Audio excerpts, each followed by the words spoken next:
Oke, buat Syakila, apa nih yang bisa kita diskusikan hari ini? Kamu ada pertanyaan apa sebagai pembuka?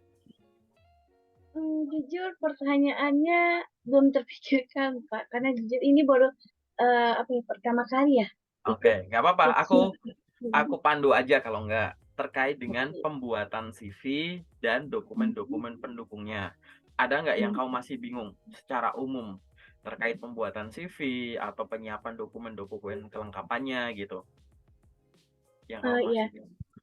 tapi, lebih ke ini sih, Pak, ke data diri pelamar ya, karena Mhm? beberapa kali saya mendapatkan, pesan gitu ya, kontak dari beberapa HR, itu kita disuruh kasih lengkap data diri itu seperti lebih ke keluarga gitu ya.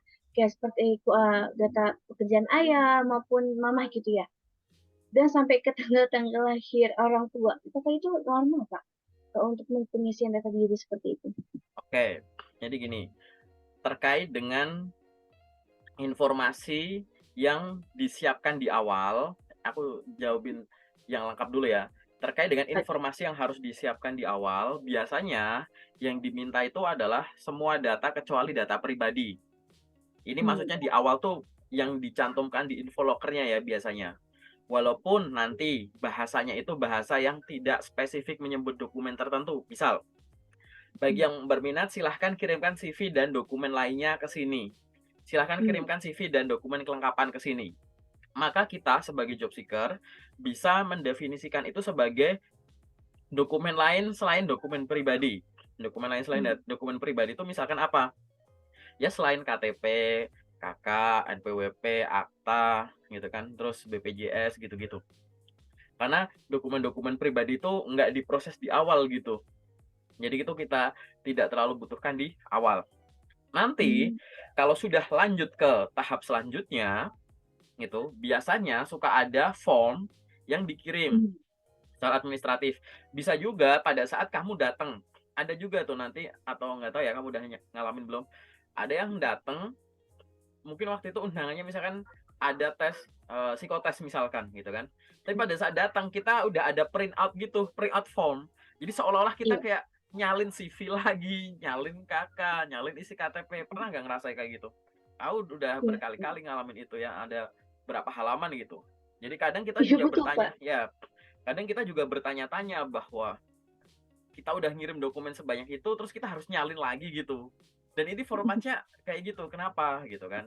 Ya ini balik lagi ya, masing-masing perusahaan kita harus menghormati proses rekrutmennya. Memang kalau yang ada nyalin lagi dan ada dokumen pribadi dan lain-lain itu memang kalau aku pribadi ya, aku bilangnya ya agak jadul ya gitu. Kalau yang sekarang kan nggak ada yang kayak gitu. Tapi memang kita harus melihat dari fungsinya dulu. Dulunya tuh biasanya tuh untuk apa? Penyeragaman info. Jadi satu orang dan orang lain itu mentafsirkan CV dan dokumen lain tuh ada yang beda, ada yang A B C D E F G, ada yang A B C D E, ada yang A B C F G gitu-gitu. Jadi dengan adanya form itu tuh CV yang beraneka ragam bentuknya, informasi yang beraneka ragam, disusunnya kayak gitu, dijadikan satu format gitu. Jadi nanti akan lebih mudah. Tapi satu format ini yang sifatnya print out itu aku bilang lagi itu udah agak jadul ya menurutku gitu. Kenapa? Karena kadang yang udah agak-agak kekinian itu apa? Satu, lamar kerjanya tuh enggak yang lewat email tapi lewat halaman website perusahaannya di mana di situ kita kan udah ngisi profil, terus ada isian-isian langsung sejak awal memang udah ngisi di situ. Jadi seragam gitu. Jadi fokus lagi ke pertanyaan kamu, apakah wajar kalau di terkait informasi pribadi itu ditanyakan di awal gitu. Kalau awal banget sih enggak ya, enggak diminta di awal ya. Paling nanti kalau tadi loh udah lolos ini baru ada seleksi administrasi tambahan gitu ya. Baru informasi-informasi detail soal keluarga, tanggal lahir kayak nyalin kakak gitu ya. Itu tuh baru Iya. kita isikan lagi gitu. Tapi Hmm. gitu, apabila sejak awal kamu sudah ngecek bahwa ini tuh loker resmi, loker asli masih berlaku gitu, maka Mhm. ikuti aja nggak apa-apa gitu. Oke. Kenapa? Karena kadang mungkin kalau kamu pernah ngisi dalam tanda kutip bikin akun, kan perusahaan ada yang di-pooling jadi satu tuh di website perusahaan. Itu kadang kamu belum belum mulai apply, baru bikin akun, itu info pribadi itu udah dimasuk-masukin dulu loh. gitu. Begitu akun udah lengkap, baru klik apply kayak gitu. Itu kan ada juga yang kayak gitu.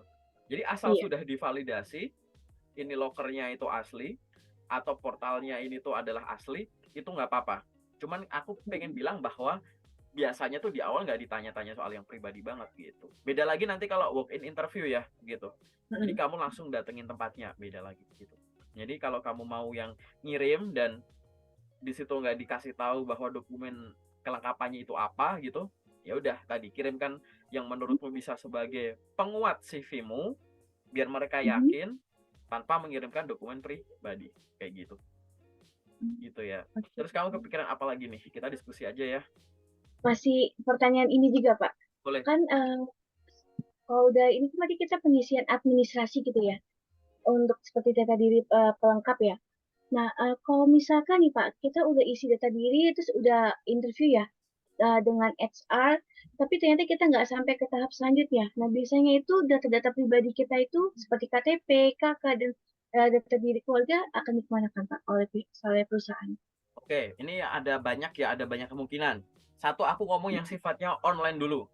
Jadi misalkan tadi Mm-mm. ya, kamu bikin akun dulu atau ngelamar secara online, udah ngisi-ngisi macam-macam, di tengah rekrutmen kamu gagal. Maka Mhm. data akan ada di mana? Satu, data itu akan menjadi database gitu. Mm. Data menjadi database dan suatu saat kalau perusahaan itu membutuhkan orang lagi, ada yang memang buka rekrutmen lagi, tapi ada yang ngecek database itu. Aku pernah ada sesi one Mhm. on one kayak gini. Waktu itu Mhm. ada temen yang dia itu daftar di suatu rekrutmen gitu kan. Dia tuh nggak lolos. Tapi dia Mhm. diundang lagi di batch 4 batch selanjutnya. Dia daftar batch 3 nggak lolos, terus dia dapat undangan untuk ikut batch 4 kayak gitu. Mhm. Padahal dia nggak apply di batch 4 gitu. Jadi dia memang dapat tawaran kayak gitu. Nah, itu beberapa kali ada case ini yang paling terakhir yang itu yang aku masih inget ya gitu. Jadi Mhm. secara online itu akan menjadi satu database kayak gitu. Kalau memang tadi memang harus dipertahankan kayak gitu. Yang selanjutnya terkait dengan kalau misalkan kamu lamarnya hard file gitu ya, yang Mhm. you know gitu kan, yang kayak gitu kamu kumpul-kumpulkan gitu. Jadi ada beberapa. Satu, ada walaupun sekarang nggak banyak gitu, bahwa dokumen-dokumen tadi itu ditawarkan untuk dikembalikan ke kandidatnya. Nanti kamu akan Mhm. menemukan ada yang nginfoin gitu bahwa biasanya nih kalau kayak gini tuh kayak yang di pabrik-pabrik gitu sih aku taunya. Jadi pada Mhm. saat udah nggak lolos diinfokan, di situ akan diinfokan kalau masih Anda mau ngambil dokumennya silahkan ambil aja gitu. Mhm. Kenapa kalau diambil kan itu haknya mereka gitu. Yang kedua, kalau misalkan nggak mau diambil akhirnya gimana? Dimusnahkan gitu. Oke. Jadi sebenarnya ada file-file yang dimusnahkan kayak gitu. Dan dimusnahkan ini ya caranya beda-beda ya gitu. Jadi lebih ke arah sana, dimusnahkan kayak gitu. Balik lagi, ada nggak yang sifatnya hard file tapi disimpan sama rekruternya? Ada gitu. Jadi dia nggak ditawarin balik, nggak ditawarin buat dimusnahkan, tapi dia simpen gitu dalam bentuk hard. Kalau tadi kan dalam bentuk online tuh, yang dalam bentuk Mhm. hard ada nggak? Ada. Kenapa? Jaga-jaga aja. Ini bagus gitu kan. Misalkan gini, kamu daftar untuk posisi A, ini anak Mhm. bagus, tapi untuk posisi A nggak cukup, nggak kurang menarik, dia cocoknya B. Tapi B itu Mhm. belum mau ada bukaan, bukaannya itu sebulan lagi misalkan, atau minggu depan, atau nunggu ACC ini itu. Ya, nanti kita tawarkan gitu, bahwa nanti akan dihubungi. Terima kasih Anda udah berminat untuk lamar posisi ini. Untuk sementara posisi ini sudah Anda misalkan posisi ini sudah terisi. Namun kami masih terbuka untuk posisi ini. Apakah Anda berminat gitu-gitu? Penawaran-penawaran kayak gitu bisa muncul dengan kemungkinan-kemungkinan tadi gitu. Paham ya? Oke. Gitu.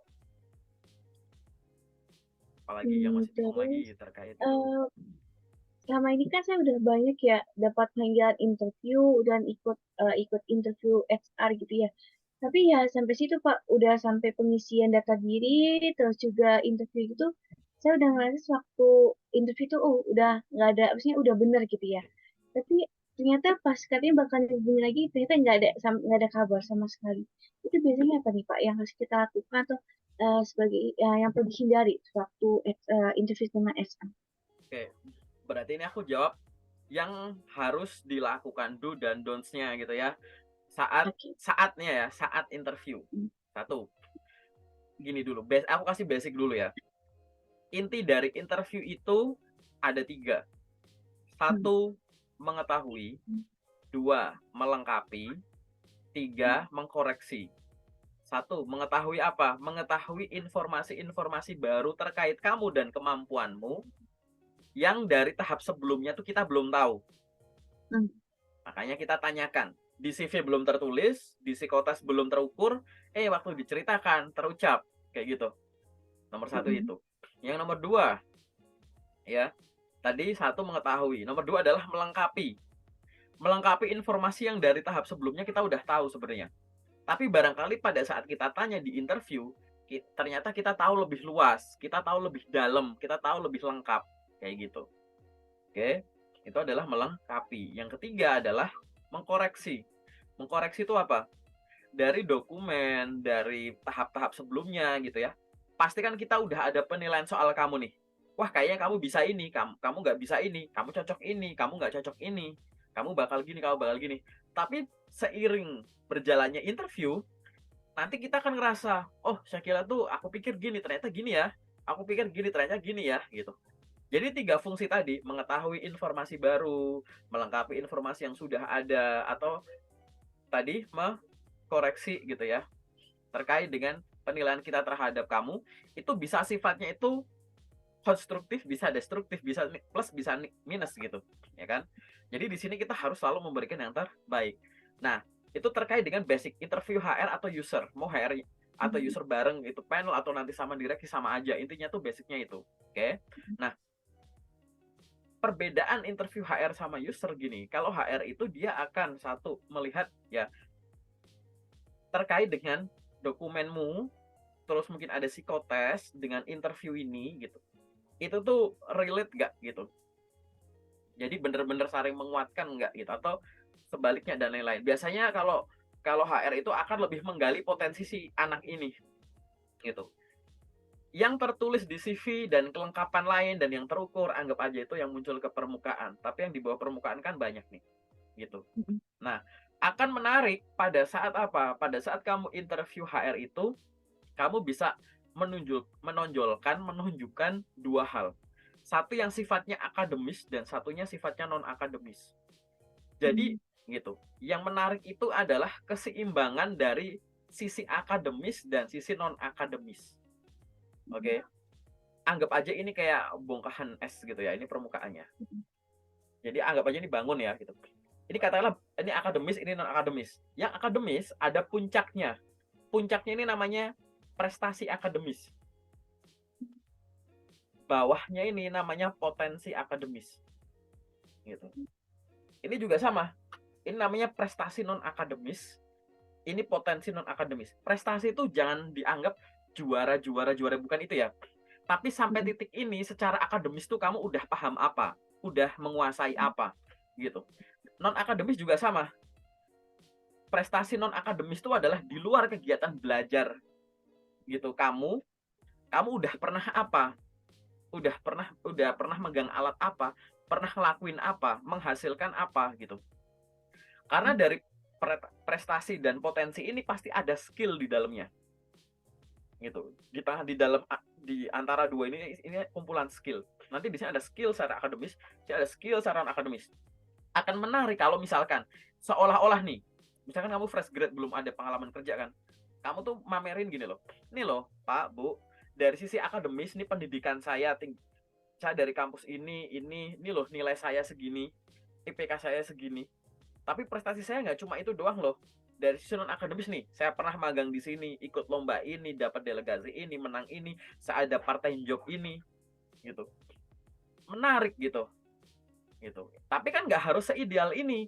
Mungkin sisi akademis. Oh, ini nih IPK-nya nggak terlalu tinggi. Kenapa? Oh, ternyata dia kuliah sambil kerja. Gitu. Gitu. Misalkan contohnya gitu. Atau misalkan balik lagi gitu. Oh, ini dia kok nggak banyak pengalaman. Oh, ternyata di sini banyak lomba-lomba dan lain-lain. Kayak gitu. Nah, yang kamu harus khawatir adalah kalau inimu nggak terlalu nonjol, ini nggak terlalu nonjol. Gitu. Ini kamu harus melakukan perbaikan. Gitu. Kenapa? Satu, suka nggak suka, kamu bukan kandidat tunggal. Kamu pasti akan dibandingkan dengan kandidat lain. Gitu. Jadi keseimbangan antara akademis dan non akademis ini tuh akan menarik gitu pada saat kamu bisa tonjolkan di interview HR atau user sebenarnya. Cuma kan di awal kamu butuh di HR kan. Kenapa sih kok HR harus kamu nonjolin ini? Karena HR itu dia bukan pemutus tunggal. Kan ada tahap selanjutnya lagi kan, user. Bayangkan intinya adalah kamu tuh lagi bikin HR itu pede nyodorin CV-mu dan hasil-hasil tes-tesmu tadi ke usernya. Misalkan nih, HR-nya, ini ada user kan, gitu. Nggak apa, silahkan minum aja, nggak apa. Kayak gitu. Jadi, kayak gitu. Jadi, di situ tuh aku misalkan, Pak, nih loh, saya ada kandidat, namanya Syakila nih, gitu. Anaknya gini, waktu psikotes gini, habis itu waktu administrasi oke gini-gini, waktu interview gini-gini, kelebihannya ini, kekurangannya ini ya bisa dinego lah, karena dia kan fresh grade dan lain-lain, tapi ini, tapi saya yakin ini bisa coba. Ya udah, kayak gitu. Jadi, intinya kamu sedang ngelihatnya tuh adalah ini sudut pandang lain ya, bahwa kamu tuh lagi bantu HR buat beliau itu yakin nyodorin dokumenmu tuh ke user gitu. Aku bukan HR ya, aku user gitu. Jadi kalau misalkan ada yang disodorin ke akunya nggak cocok gitu kan, kayak loh Mbak kenapa sih kok kayak gini gitu kan, kan saya nyari yang kayak gini, saya nyari gini gitu. HR itu butuh orang itu nggak gara-gara HR-nya yang bilang ya, user itu kan akan jadi atasanmu, baik itu user langsung atau secara nggak langsung gitu kan. Misalkan nih aku bilang sama HR, Pak atau Bu saya ada kebutuhan sekian orang udah di ACC tuh gitu kan. Kan aku yang mendeskripsikan di awal bahwa saya nyari untuk posisi ini, kriterianya gini, mohon dibantu ya tim HR untuk carikan bagian rekrutmen gitu kan. Kayak gitu. Jadi kan ibaratnya kalau misalkan yang disodorin ke aku kayak ini kayaknya enggak deh, tapi masa yang kayak gini udah diterima sampai di aku sih kayak gitu. Jadi kan ya gitu tadi. Makanya tadi HR juga pasti akan ada sudut pandang dari beliau. Ini kira-kira layak nggak ya saya kasih ke user tipe ini kayak gitu kan gitu. Nah, di situ juga itu sudut pandang yang lain tuh gitu. Sehingga apa? Satu, kalau kamu katakanlah ya dalam tanda kutip sering terhenti di interview HR, maka jelas kamu harus ibaratnya melatih interview HR. Nggak apa itu latihan interview, gampang nanti di sesi selanjutnya kita bisa bikin sesi Zoom lagi buat bahas interview gitu ya. Intinya adalah gini ya, kalau kita ada kendala atau challenge di sisi interview, yang harus dilakukan itu adalah meningkatkan jam terbang gitu. Cuma itu aja gitu. Jam terbang apa? Interview HR. Kita ngomongin interview secara umum dulu. Interview itu kan bahasanya adalah menyampaikan informasi secara lisan gitu. Kamu ditanya, jawab gitu kan. Jadi, yang harus ditingkatkan, ini kalimat ini kalau misalkan aku breakdown jadi dua ya. Menyampaikan informasi secara lisan itu ada dua unsur, dua komponen. Satu menyampaikan, satu informasi, satu menyampaikan secara lisan. Kalau digabung jadi menyampaikan informasi secara lisan. Jadi kalau kamu pengen dikuatin, satu, kuatin dari sisi informasi. Informasi itu anggap aja pengetahuan kamu. Unsur informasi apa yang harus kamu latih di situ? Satu, riset soal perusahaan. Di sosmed, di website, gitu kan, di media. Dua, riset posisi yang kamu lamar. Walaupun kamu belum pernah menjabat sebagai itu, di internet banyak tuh. Definisi, tugas, tanggung jawab, wewenang, alat-alat, kemampuan pengetahuan yang dibutuhkan untuk posisi itu. Itu riset. Bahkan sebelum kamu ngelamar itu bisa. Yang ketiga, riset soal apa? Riset terkait dengan pertanyaan-pertanyaan yang biasa muncul di interview. Interview apa? HR. Gitu. Kamu cek di channelku, ada di bagian buka channelku playlist, ada playlist tes interview itu, tonton. Atau di luar sana banyak sekali sumber yang gitu ya. Orang-orang yang sudah pernah mengalami interview dan akhirnya sebagian dari mereka berbaik hati untuk sharing dalam bentuk video, dalam bentuk artikel gitu-gitu dan bentuk yang lain-lain. Pahami di situ, oke. Nanti kalau kamu nemu sesuatu yang sifatnya rancu, baru tuh nanti bisa kita diskusikan lagi. Itu yang nomor 3. Jadi nomor 1 tadi ya, riset soal perusahaan, riset soal role kamu. 3, riset terkait dengan pertanyaan yang biasa muncul. Dan yang keempat, ya riset soal CV dan kelengkapan kamu. Gitu. Jangan sampai CV dan dokumen itu ya, yang ngalamin kamu, yang ngelakuin kamu, yang nulis kamu, yang ngirim kamu, tapi ditanya yang tertulis, kamunya nggak lancar. Kan aneh. Gitu. Gitu. Jadi kamu walaupun nih, kamu udah bikin semua, baca ulang kamu nulis apa gitu. Jadi biar paham, biar bisa lancar gitu. Oh kamu ngambil dari ini, coba jelasin dong kemarin skripsimu gimana gitu. Lupa. gitu ya gimana? Atau misalkan, jelasin dong soal ini bidang hukum, kamu nggak bisa lancar. Nah, padahal dari sisi kita, loh, kamu jurusan hukum. Kalau aku nanya soal hukum bukan dari lulusan hukum, terus aku nanya sama lulusan apa gitu loh contohnya. Jadi jangan sampai hal-hal semacam tadi ya terjadi gitu. Jadi ini adalah 4 komponen yang minimal yang harus kamu siapkan untuk dari sisi informasi tadi. Biar apa? Kok ini harus dikuatkan dari sisi informasi, mengurangi atau meminimalisasi kemungkinan gagal gara-gara kurangnya materi, kurang siapnya materi. Makanya ini harus dipelajari. Tapi ingat, ini baru satu tangan, satu komponen, baru 50% belajar ini. Interview nggak bakalan kamu kuasai hanya dengan baca artikel, nonton konten, baca buku, nggak bisa. Karena itu baru satu sisi ini, informasi. Padahal tadi ya, menyampaikan informasi secara lisan. Dari satu lagi harus ada, latih penyampaian secara lisan. Penyampaian secara lisan ini yang dinilai nggak cuma lisan, non-lisan juga, dalam tanda kutip verbal dan non-verbalnya. Selain meningkatkan ini udah kelar nih misalkan, kamu juga harus luangin waktu untuk ini, meningkatkan kemampuan komunikasi kamu. Naikin jam terbangnya. Dengan cara apa? Ngomong. Pelajari dari basic nggak apa-apa.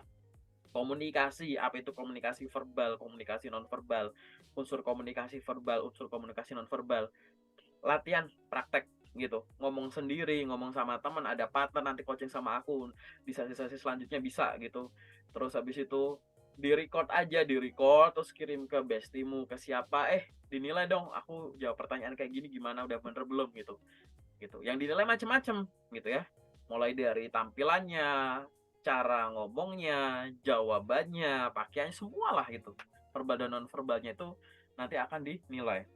Ini dipelajari buat apa? Tadi dia untuk meminimalisasi kemungkinan gagal interview gara-gara kurang bagusnya penyampaian gitu. Ini usahakan dua ini balance ya. Karena kalau nggak balance, misal nggak balance nih, jadi dari sisi informasinya kuat, tapi komunikasinya nggak kuat. Ini biasanya kalau kayak gini, yang terjadi keluhannya biasanya ya adalah satu, aduh tadi tuh aku tahu loh harus jawab gimana, tapi waktu aku mau jawab kok belibet ya, bingung gitu bahasanya gitu, malah jadi kayak kagok gitu, gitu. Itu biasanya ya tadi dia sininya kuat, prakteknya kurang. Bahasa simpelku adalah mulutnya nggak bisa mengikuti kecepatan otaknya gitu. Ada yang dia latih di sini mulu gitu, ya. Itu biasanya kalau kayak begini. Tapi bisa juga begini nih, sebaliknya. Dia jago komunikasi, materinya kurang. Biasanya ini terjadi kalau misalkan ngomongin fresh grade ya, biasanya itu terjadi sama teman-teman fresh grade yang misalkan pada saat kuliah itu dia aktif organisasi, kepanitiaan gitu-gitu kan. Itu kan ngelatih kemampuan komunikasi dia. Tapi saat dia ngelamar kerja, dia kurang riset soal perusahaan ini. Akhirnya apa? Dia jawab interview, selesai, terus bilangnya gini, kayaknya aku jawabin pertanyaan interview bisa-bisa aja deh, lancar-lancar aja deh. Tapi kok aku gagal ya, gitu. Itu biasanya karena apa? Tanpa dia sadari, gitu.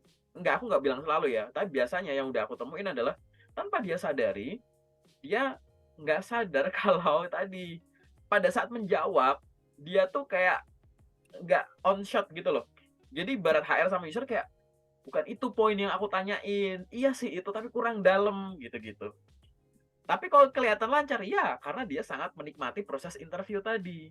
Dia menikmati komunikasi tadi, bahasanya bernarasi ke sana. Kan orang kalau udah biasa ngobrol kan, bahasa ke sana ke sini kan lancar-lancar aja ya gitu. Sampai dia kurang peka bahwa jawaban dia itu mungkin kurang dalam. Atau bahkan bukan yang dimaksud itu. Tapi itu gitu. Akhirnya pendengar jadi nggak dapat poinnya. Atau dapat poinnya secara umum gitu. Padahal tadi kamu bukan yang aku interview satu-satunya. Gimana kalau giliran sebelumnya atau sesudahnya ada yang bisa lebih detail? Kamu akan terlupakan dari pikiranku gitu, nggak ke notice gitu-gitu, ya kan? Apalagi dua-duanya ini lemah. Nah, gitu. Dua-duanya lemah itu gara-gara apa? Gara-gara belum banyak pengalaman, bukan? Gara-gara masih fresh grade, bukan? Tapi gara-gara apa biasanya? Yang aku temuin itu biasanya adalah satu, tipe orang yang belajarnya itu selangkah di depan. Contoh, ini kan aku belum ada panggilan nih. Yaudah aku sibuk lamar-lamar kerja. Tapi dia nggak belajar interview. Gitu. Dia besok nih di depan ada psikotes gitu kan. Dia pelajari psikotes aja. Gitu. Nanti begitu lolos psikotes besok ada 2 hari lagi ada undangan interview. Sekarang baru tuh belajar interview. gitu. Sering banget aku di HP ku tuh, "Kak, minta tips dong, interview. Aku besok ada interview nih, tipsnya apa ya?" Gitu. Coba bayangkan kayak gitu. Kebiasaan dadakan-dadakan, ada yang sistem kebut semalam, sistem kebut sejam, ada yang sejam sebelum interview itu nanya aku gitu. Dan masalahnya gini, kalau sebelum-sebelumnya udah sempet tanya jawab, enak, ya kan? Ini bener-bener loh, nggak ada terus kayak, "Kak, aku bisa belajar interview dari channel Kakak apa ya linknya?" "Oh ini," gitu. "Kamu mau interview ya?" "Iya, kapan?" "Besok pagi Kak, jam berapa?" "Jam 8." "Hah?" Gitu. Serius gitu. Jadi kayak gitu. Jadi akhirnya nggak optimal dua-duanya gitu. Karena merasa bahwa, jurusanku sesuai, pengalamanku ada gitu, dan ini sesuai dengan minatku gitu. Padahal balik lagi, interview itu tidak hanya sekedar kamu berpengalaman, tapi kamu bisa meyakinkan orang nggak? Kamu harus yakin dan meyakinkan, itulah kenapa harus belajar gitu. Kamunya yakin, kalau nggak meyakinkan ya sama aja. Gimana perusahaan yakin sama kamu kalau kamu nggak yakin sama dirimu sendiri? Kamu yakin sama dirimu sendiri, kalau penyampaiannya tidak meyakinkan, akhirnya aku juga tidak yakin, kan gitu. Bolak-baliknya kan kayak gitu. Makanya itu butuh dilatih. Jadi sejak awal nih, walaupun kamu belum lolos tahap-tahap tertentu sampai belakang, misalkan kamu belum pernah ngeliat tuh sampai tanda tangan kontrak, kamu belum pernah ada undangan sama medical check up, pelajari sampai ujung sejak awal. Nggak harus ada panggilan tes, proses rekrutmen itu bisa kamu pelajari sampai ujung. Contoh, sekarang kamu lagi sibuk ngelamar-ngelamar kerja, anggap aja belum ada panggilan sama sekali ya, gitu. Ya kan? Belajar tahap awal apa? Administrasi. Bisa belajar soal CV, dokumen, cara ngirim lamaran, nyari loker gitu kan. Belajar soal psikotes, pelajari aja gitu kan. Psikotes tuh ngapain sih? Apa yang diukur sih gitu-gitu. Balik lagi, tahap selanjutnya interview. Oh, bisa latihan interview. Banyak pertanyaan yang sering muncul yang bisa kamu pelajari. Contohnya dari channelku tadi gitu. Apalagi habis itu interview HR user, habis itu apa? Medical check up. Ya medical check up kamu nggak usah medical check up. Tiap hari rutin olahraga aja. Jangan gara-gara 2 hari lagi mau medical check up sekarang puasa, banyak minum air putih, tidur teratur, nggak insomnia, nggak galau gitu, nggak kayak gitu, gitu. Ya kamu langsung rubah lifestyle dari sekarang nyiapin ke sana gitu. Tentang kontrak ya udah, kamu pelajari dulu sekarang. Oh terkait apa sih itu UMR, terus kok jadi UMP sama UMK tuh apa, terus struktur upah tuh gimana, terus hak dan kewajiban karyawan apa, hak dan kewajiban perusahaan apa, buka-buka AU tenaga kerja aku baca-baca sebisanya yang singkat gitu. Itu bisa dilakukan sebelum ada panggilan gitu. Probation, tanya probation tuh ngapain sih? Riset gitu, banyak gitu, walaupun kamu belum pernah ngerasain probation gitu. Kenaikan gaji, lo belum kerja aja kamu bisa belajar soal kenaikan gaji. Apa sih yang bikin orang kenaikan gaji gitu? Nanti ada asesmennya apa sih gitu-gitu dan lain-lain gitu. Promosi kerja gitu. Ada itu semua dilakukan gitu. Ya, itu jadi itu adalah rangkaian kegiatan untuk mempersiapkan interview gitu. Ini aku belum jawab pertanyaanmu ya gitu. Karena pertanyaanmu adalah saat interview HR harus ngapain? Satu, ya.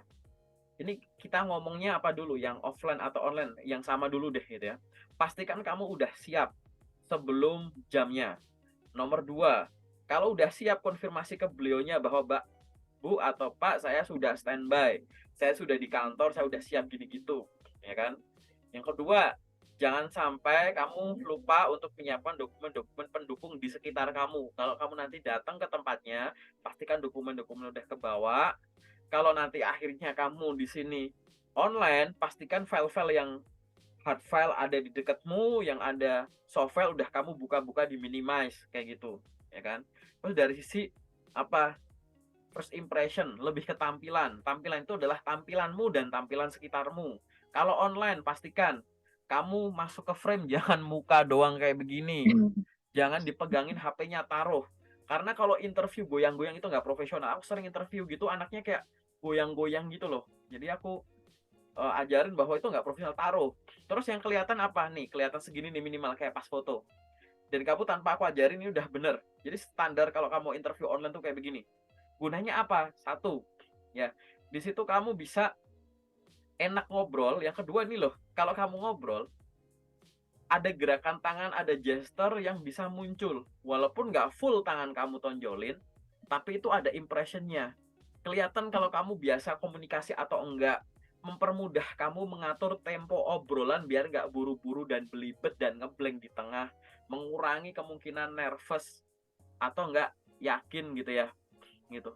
Itu dengan kelihatan gesturnya kayak begini gitu. Terus apalagi lingkungan sekitar, backgroundnya jangan ada noise, mau itu noise secara visual gambar atau noise suara pengganggu yang lain, atau nanti kadang ada, pernah interview ada yang diloncatin kucing gitu, untung kucingnya lucu gitu kan, jadi aku nggak apa-apa gitu.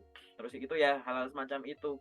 Terus fokus sama interviewnya tadi gitu. Kamu harus active listening, bener-bener perhatikan gitu. Kamu tidak akan dinilai pada saat mulai tanya jawab saja kok. Kamu datang ke tempatnya atau kamu nyiapin perangkatnya gitu ya. Sama sampai dengan kamu pulang, sampai dengan kamu nanti exit dari Zoom misalkan gitu. Itu juga akan dinilai semua. Jangan sampai baru mau mulai Zoom-nya baru diaktifin, di jamnya malah Zoom-nya minta update, mohon maaf Pak Zoom-nya sedang diupdate, nggak bisa gitu. Atau tiba-tiba listrik mati, kuotanya error, wifi error, itu harus antisipasi sebelumnya udah ada gitu. Begitu juga di tempat, barangkali kamu datang ke tempatnya jauh, cari kamar mandi dulu atau cari tempat buat touch up lagi, penampilan lagi gitu kan. Itu jangan lupa apa tadi, interview itu tidak hanya penyampaian informasi informasi saja, tapi ada penyampaian secara lisan. Dan di situ ada verbal dan non verbalnya. Jadi penampilan kamu itu benar-benar harus dijaga kayak gitu kan. Kalau secara langsung ya bersih, wangi gitu-gitu, rapi gitu-gitu aja, profesional gitu. Dan di situ benar-benar kamu nikmatin banget itu proses interview tadi. Kenapa? Interview itu bukan kuis. Kuis itu sekali nanya jawab, next pertanyaan selanjutnya gitu. Enggak bisa kayak gitu. Terserah yang nanya gitu. Kalau dia nanya, kamu jawab, masih tertarik, masih penasaran, ditanya lebih dalam lagi juga bisa. Kayak gitu. Jadi nikmatin saja gitu. Dan interview itu juga bukan interogasi gitu. Jadi satunya dicecar pertanyaan, satunya tertekan, nggak gitu. Ini itu pertukaran informasi aja. Di sini tuh lagi pertukaran untuk seberapa cocok sih antara kamu tuh butuh perusahaan, perusahaan juga butuh kamu, seberapa klop di situ, gitu kan, itu. Dan nanti tetap ya pada saat interview itu kalau udah selesai, pastikan ya semua hal itu, semua pertanyaan dari awal sampai akhir itu kan satu rangkaian informasi ya, penyampaian informasi. Jadi kamu harus bener-bener nikmati aja. Bayangkan gini, semua yang kamu pengen sampaikan, ini loh ada orangnya, ada perwakilannya, sampaikan gitu. Bahkan yang kedua, ini loh kalau kamu kepo banget soal perusahaan ini, karena mungkin ini adalah salah satu perusahaan impian kamu, ini ada perwakilannya nih, daripada kamu riset soal perusahaan itu di luar, ada orangnya langsung kan, ini momen kamu nanya nih, nah kayak gitu. Silahkan tanya apapun itu, jadi dinikmatin itu.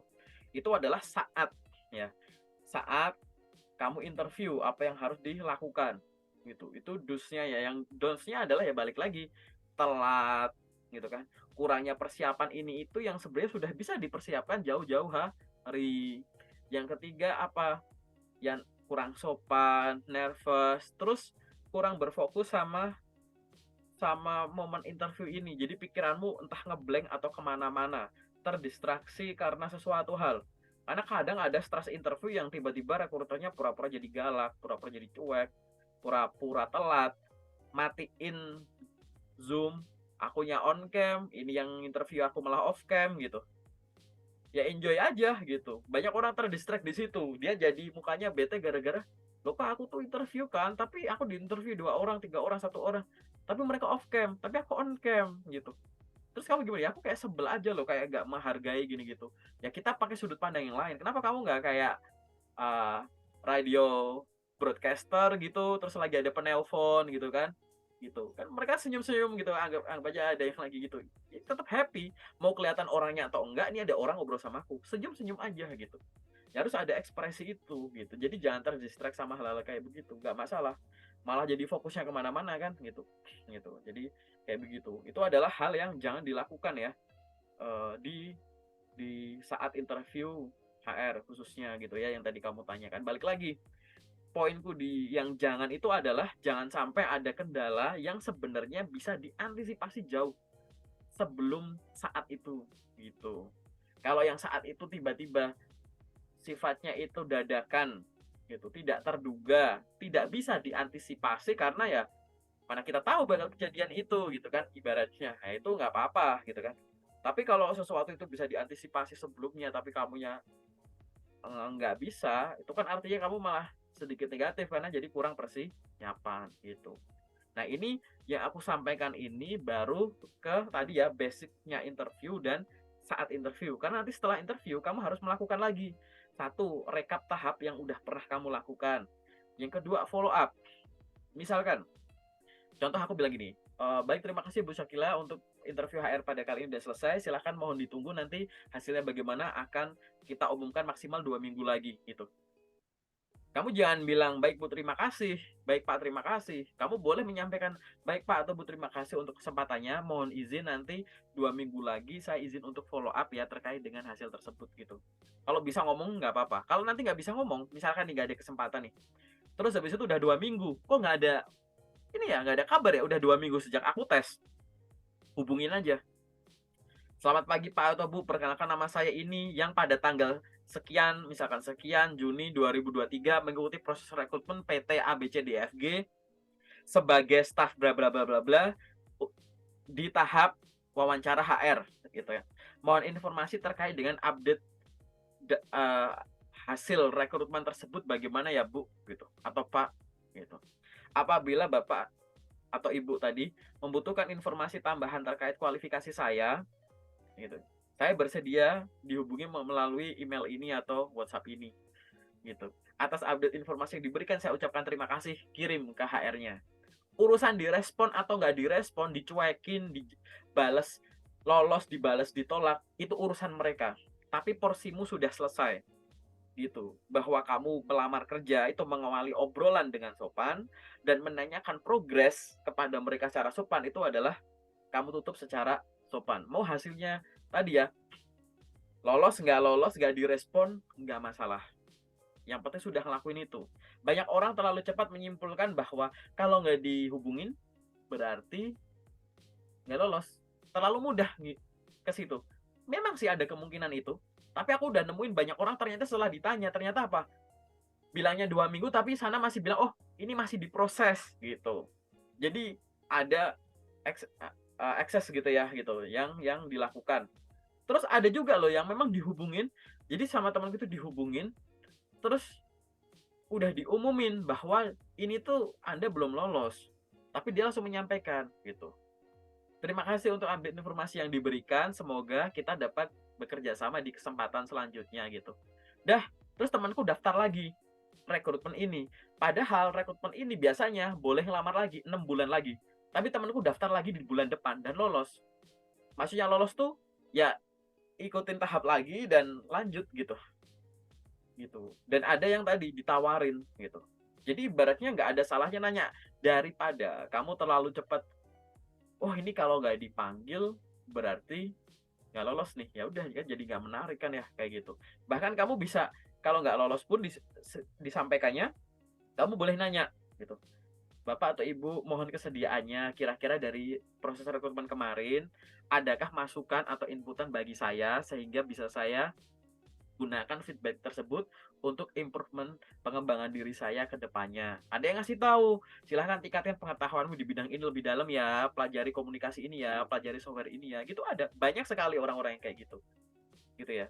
Jadi di sini itu semua adalah hal yang harus dilakukan. Cukup jelas ya, saya kira ya. Sudah jelas. Oke.